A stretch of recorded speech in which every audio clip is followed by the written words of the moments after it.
ناظرین السلام علیکم، میں محمد عمار اسلامی نیوز میں آپ کا استقبال کرتا ہوں۔ آئیے دیکھتے ہیں آج کی اہم خبر۔ آنریبل ممبر شری اساؤدین اویس جی۔ اسپیکر صاحب،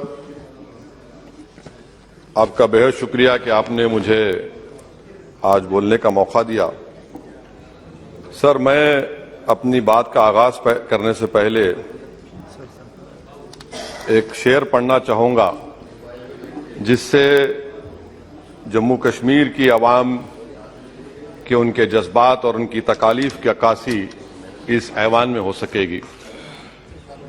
شاعر نے کہا کہ آج وہ کشمیر ہے محکوم و مجبور و فقیر، کل جسے اہل نظر کہتے تھے ایران صغیر، سنائے افلاک سے اٹھی ہے آہ سوز ناک، مرد حق ہوتا ہے جب مروب و سلطان و امیر، کہہ رہا ہے داستان بیاداری ایام کی، کوہ کے دامن میں وہ غم خانہ دے خانہ پیر۔ اور کسی اور جگہ پر ایک شاعر نے اچھا کہا کہ گھات میں صیاد پہلو میں ہے کھٹکتا تیر کا، ایک پہلو یہ بھی ہے کشمیر کی تصویر کا۔ سر، میں یہاں پر یہ بات صاف اور واضح طور پر کہنا چاہوں گا کہ ایک RTI کے اپلیکیشن میں یہ کہا گیا جواب میں کہ 30 سال میں 1724 ملیٹنٹس کو حکومت اور فوج نے، پولیس نے ان کو مارا، ملیٹنٹس کو، یا ان کی موت ہوئی، جس میں سے صرف 89 کشمیری پنڈت کا قتل ہوا۔ اور سر، حیرت کی بات یہ ہے کہ کشمیری پنڈت کے تعلق سے بڑے غم اور آنسو بہائے جاتے ہیں، مگر 30 سال میں ایک ہی آدمی کو کورٹ نے اس کو سزا دی، اور وٹنس کون تھا؟ کشمیری مسلمان ہردے ناتھ ونچو کے قتل کے کیس میں۔ میں سرکار سے مطالبہ کرتا ہوں کہ ایک آزادنا کمیشن کو فوراً بنایا جائے تاکہ سچائی اور حقیقت سامنے آ جائے، دودھ کا دودھ اور پانی کا پانی ہو جائے۔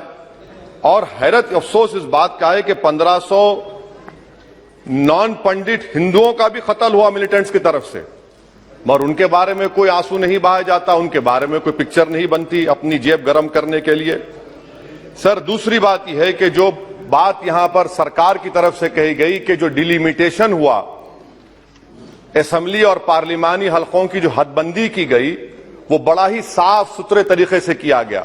کتنا صاف ستھرا تھا دیکھیں سر، اننت ناگ کو انہوں نے ملا دیا پونچھ اور راجوری سے، اتنا صاف ستھرا تھا کہ ساؤتھ کشمیر ایک ایسا علاقہ ہے جو کمپلیٹ ایتھنیکلی کشمیری ہے، وہاں سے آپ اس کو ملا دیے پونچھ اور راجوری میں۔ اگر دسمبر میں انتخابات ہوں گے تو مغل روڈ تو بند ہوگی، تو کسی کو آنا ہے تو ڈوڈا، ادھم پور، جموں، پونچھ سے اس کو آنا پڑے گا۔ کتنے ڈسٹرکٹ کراس کریں گے؟ یہ آپ کا صاف ستھرا مظاہرہ ہے۔